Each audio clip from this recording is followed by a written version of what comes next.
Well, hello, kids. I thought just for a little fun, I'd read to you one of my favorite Christmas stories.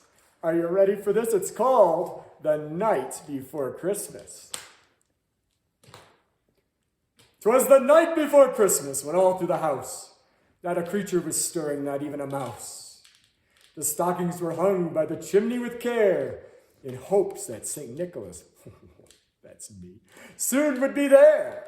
The children were nestled all snug in their beds, while visions of sugar plums danced in their heads. And Mama in her kerchief and I in my cap had just settled down for a long winter's nap. When out on the lawn there arose such a clatter, I sprang from my bed to see what was the matter. Away to the window I flew like a flash, tore open the shutters and threw up the sash. The moon on the breast of the new-fallen snow gave the luster of midday to objects below. When what to my wandering eyes should appear but a miniature sleigh and 8 tiny reindeer. With a little old driver, so lively and quick, I knew in a moment it must be St. Nick. More rapid than eagles, his coursers they came, and he whistled and shouted and called them by name.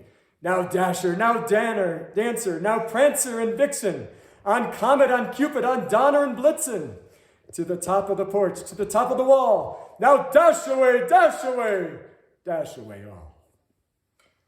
I studied drama back in high school. As dry leaves that before the wild hurricane fly, when they meet with an obstacle, mount to the sky. So up to the housetop the coursers they flew, with the sleigh full of toys, and St. Nicholas too.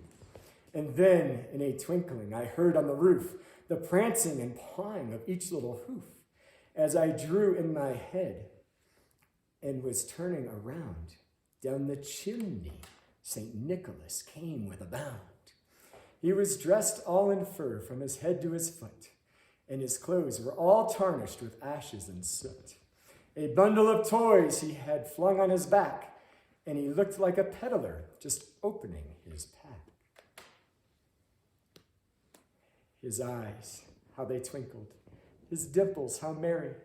His cheeks were like roses, his nose like a cherry.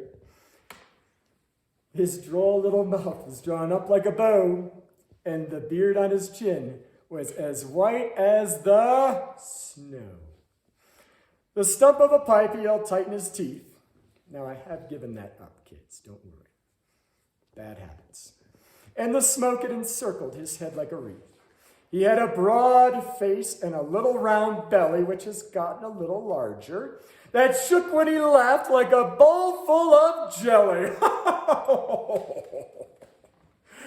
He was chubby and plump, but looking to lose weight.